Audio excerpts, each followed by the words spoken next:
Boa tarde, amigo. Aqui eu falo Matheus Chibus, do canal Siqueton. Olha,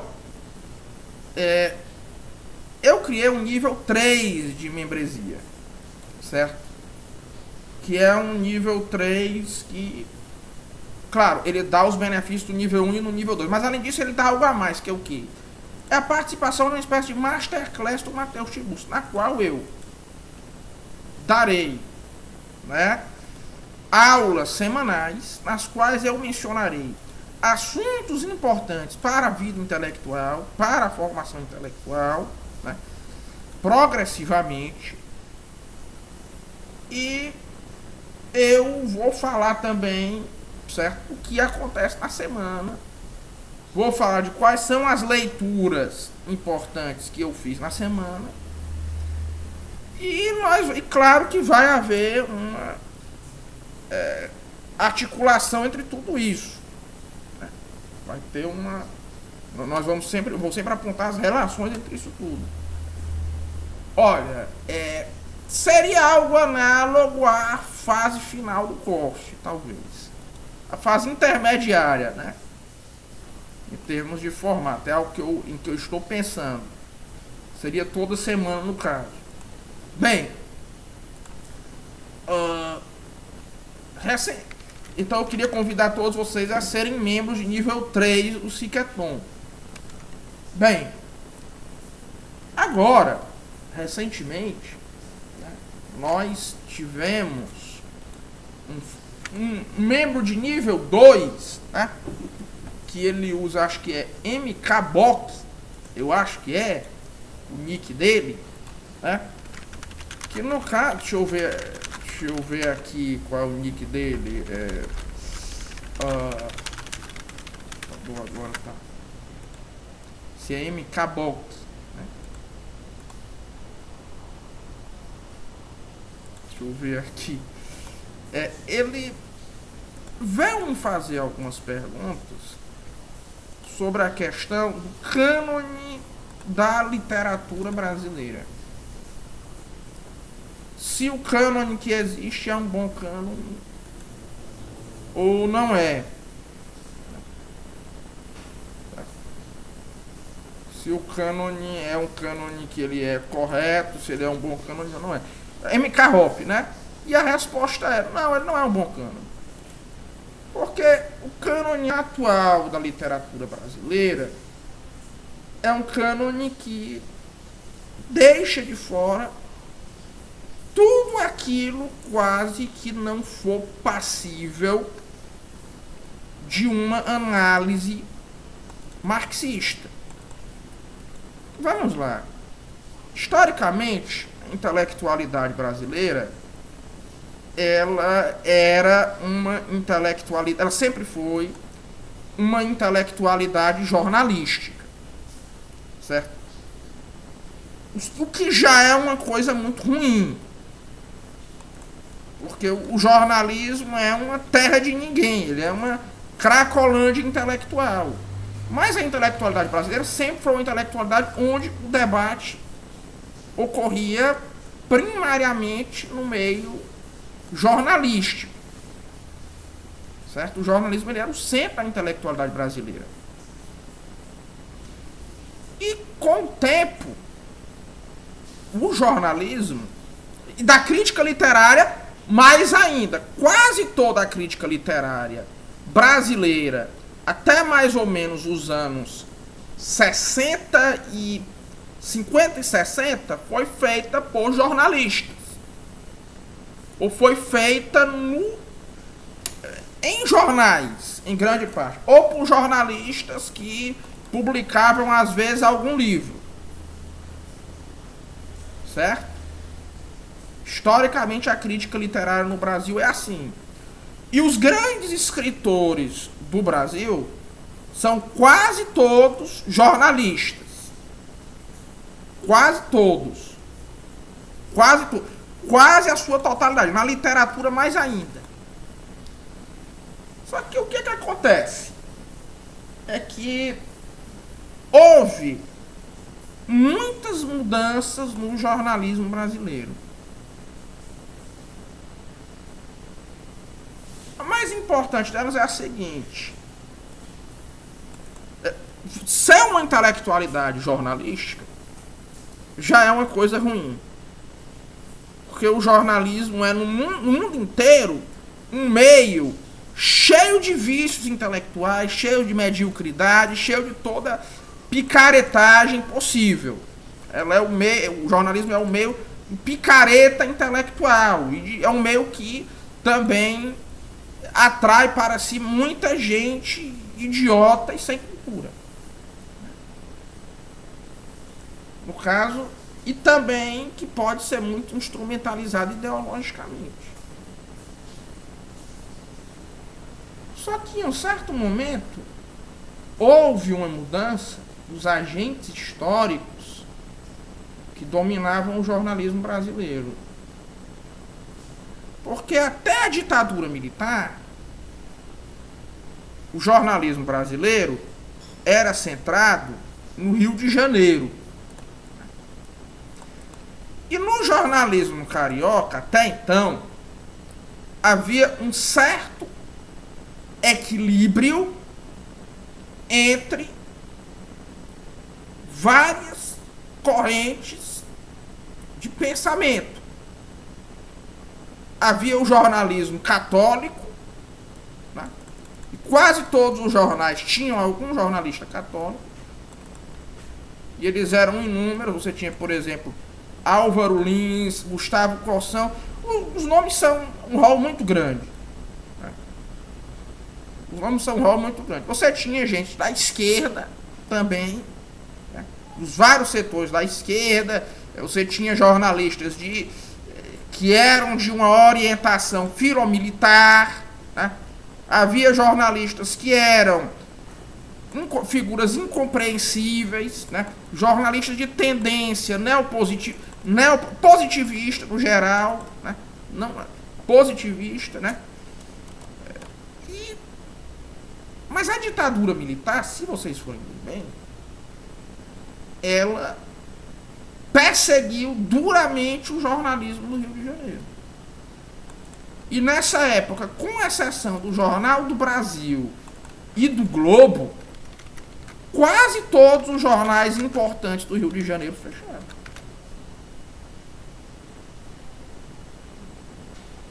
Quase todos os jornais importantes do Rio de Janeiro fecharam. Tribuna da Imprensa, Última Hora, Correio da Manhã. O caso do Correio da Manhã foi particularmente grotesco, né? E o jornalismo brasileiro meio que foi para uma hegemonia dos jornais de São Paulo. Certo? E os jornais de São Paulo entregaram de bandeja, certo? Toda a crítica cultural e literária do Brasil ao povo da USP. Certo? Eles entregaram de bandeja toda a crítica literária e cultural do Brasil, toda a intelectualidade ao povo da USP. Que antes não tinha... Que antes tinha muito menos... Era muito menos conhecido e muito menos renomado no Brasil, né, do que os jornalistas do Rio de Janeiro, ou do que a intelectualidade do Rio de Janeiro em geral. E nesse setor literário, meio que o crítico literário mestre, que era o fundador do departamento de teoria literária da USP, era a figura do Antônio Cândido de Melo e Silva, né? Salvo engano, o nome dele é esse, né? Não tenho certeza, né? Se tem de Melo e Souza, acho que é de Melo e Souza, né? Que o Antônio Cândido, ele era de formação sociólogo. Ele era ele não era nem jornalista. Ele era um acadêmico de sociologia, que de repente decidiu: eu quero ser professor de teoria literária. Aí ele, nesse departamento de teoria literária dele, que agora tinha o monopólio da crítica literária no Brasil, quase toda a crítica literária era feita no ambiente jornalístico, e o único jornalismo agora que tinha poder, de fato, no Brasil, era o jornalismo de São Paulo, né? E ele era quem mandava no jornal o Estado de São Paulo na parte cultural, né? E os discípulos dele mandavam na Folha, por sua vez, né? No caderno literário, que salvo engano tinha o nome de Mais, depois, né? Um pouco depois. Claro que isso tudo se mistura, né? Mas acontece o seguinte, que se imperou na crítica literária brasileira uma crítica que meio que tinha como referenciais teóricos certa crítica literária marxista de caráter mais romântico e mais irracionalista, né? Como é o caso da crítica do Walter Benjamin, do Georg Lukács, né? Salvo engano se pronuncia assim, eu não sei húngaro, e de um autor marxista que hoje é muito esquecido, mas que nessa época era um crítico literário marxista muito renomado, que era o Lucian Goldman. Que eles faziam muito crítica, no caso, o autor meio que central nessa crítica literária marxista que eles faziam era o Balzac.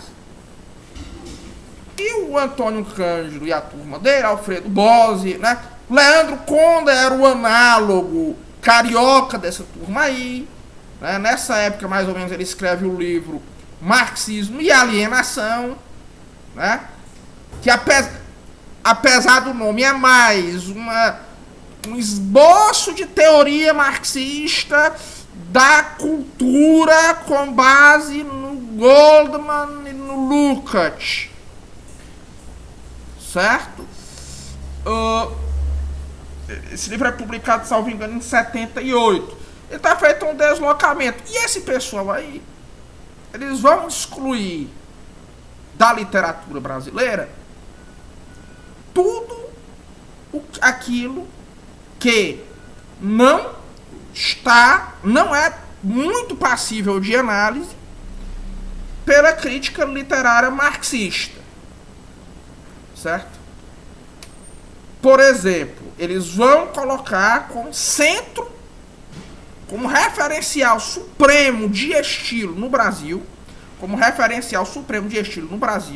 a partir do livro Ficção e Confissão do Antônio Cândido, a figura do Graciliano Ramos. O Graciliano Ramos vai virar o referencial supremo de estilo no Brasil.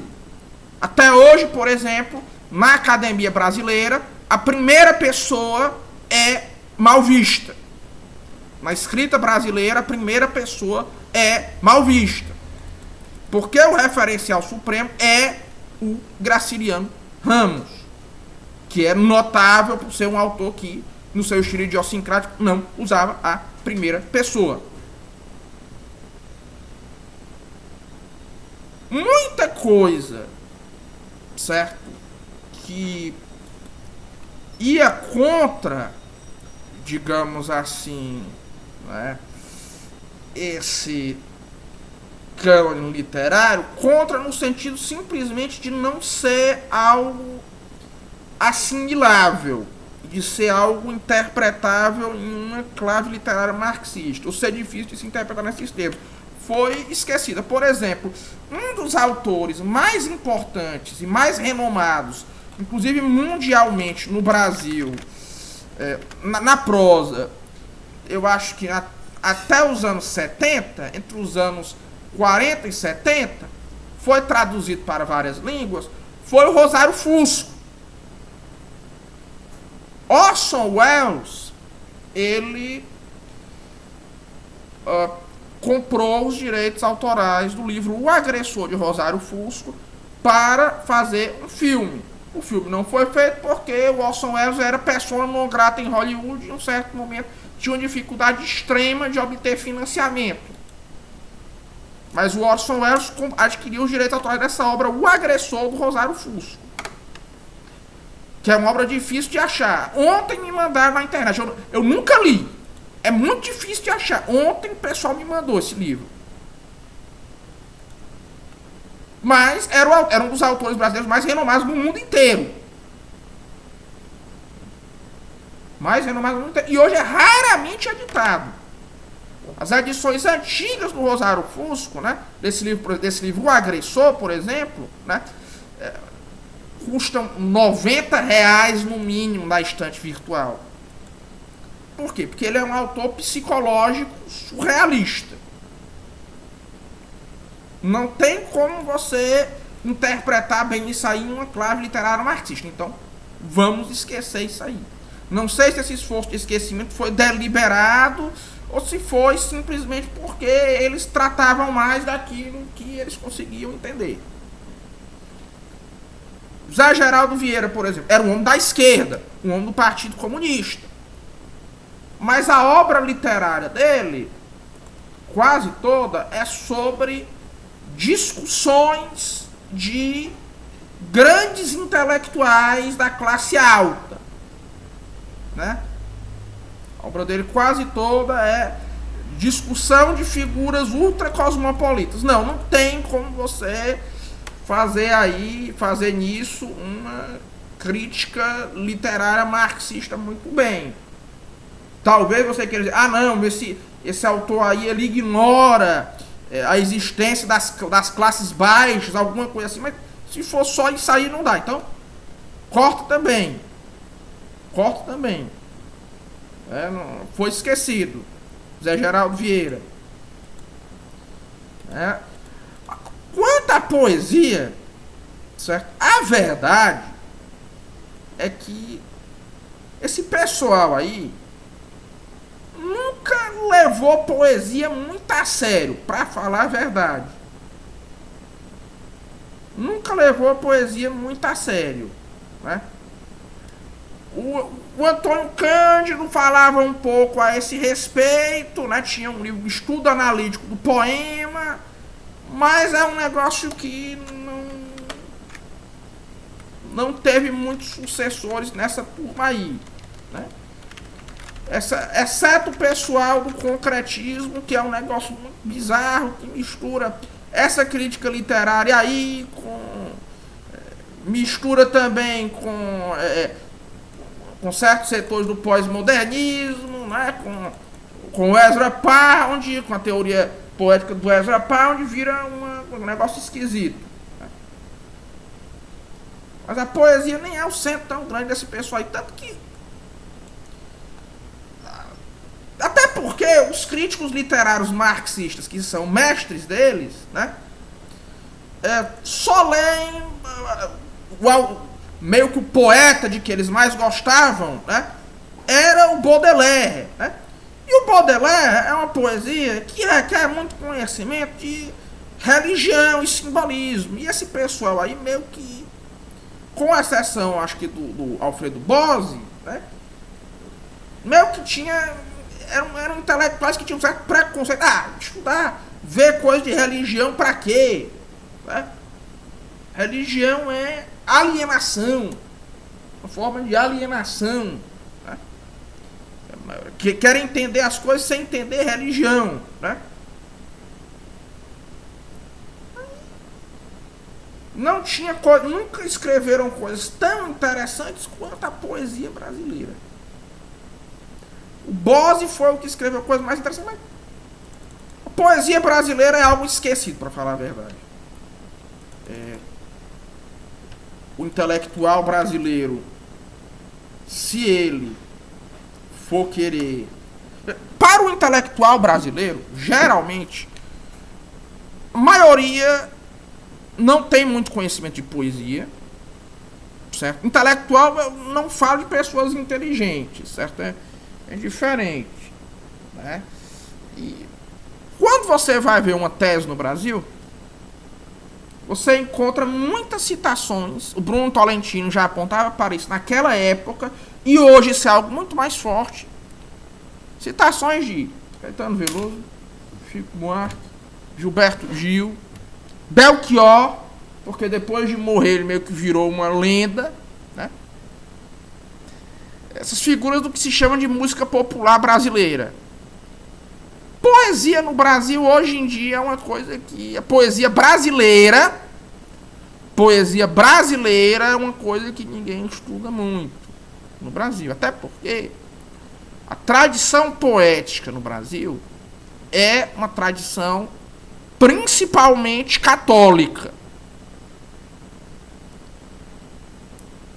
E cujo horizonte de discussões é um horizonte principalmente espiritual. Certo? Mesmo em autores que não são católicos, como é o caso do Carlos Drummond de Andrade. Né?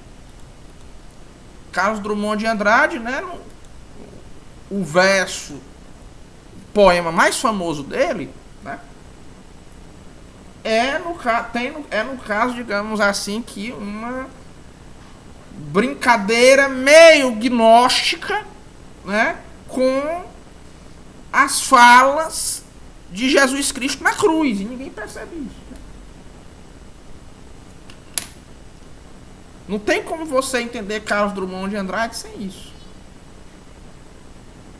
Sem entender isso aí. E o resultado é o seguinte, que qualquer tentativa de você reorganizar o cânone literário brasileiro é uma tentativa arqueológica. Porque você vai ter que ir atrás de livros muito antigos,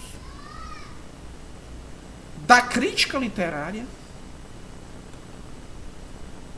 Por exemplo, Otto Maria Carpo, ele até certo ponto supre, ele te meio que, digamos, não supre, mas ele te dá as pistas do que você deve procurar na pequena bibliografia crítica da literatura brasileira. O que você deve procurar? Mostrar o que você deve procurar até certo ponto. Até mais ou menos os anos 50. E o que veio nesse lapso? É algo mais difícil. O livro do Wilson Martins, História da Literatura Brasileira, é um bom lugar para se começar. Também. Mas ainda não é suficiente. Não é suficiente. Então, trabalho de reconstrução do cânone da literatura brasileira é um trabalho arqueológico que pode ser, às vezes, muito ingrato. Né? Porque o cânone da literatura brasileira, você vê que tem muitas figuras de pouco valor que são colocadas em um pedestal. Como é o caso, por exemplo, do pessoal do naturalismo brasileiro. O naturalismo brasileiro, ele já é um prato cheio para alguém fazer análise marxista. É um prato cheio para alguém fazer análise marxista. No caso, ele é insensado. Qualquer vestibular, nos vestibulares brasileiros, o que mais cai são obras naturalistas. São obras naturalistas. Bem, enquanto eu não cheguei ainda ao cânone da literatura brasileira e não tenho ainda conhecimento para tal, eu acho que expus aqui para vocês qual eu acho que é o problema, posso estar errado, e quais os passos para criar um bom cânone, criar um novo cânone.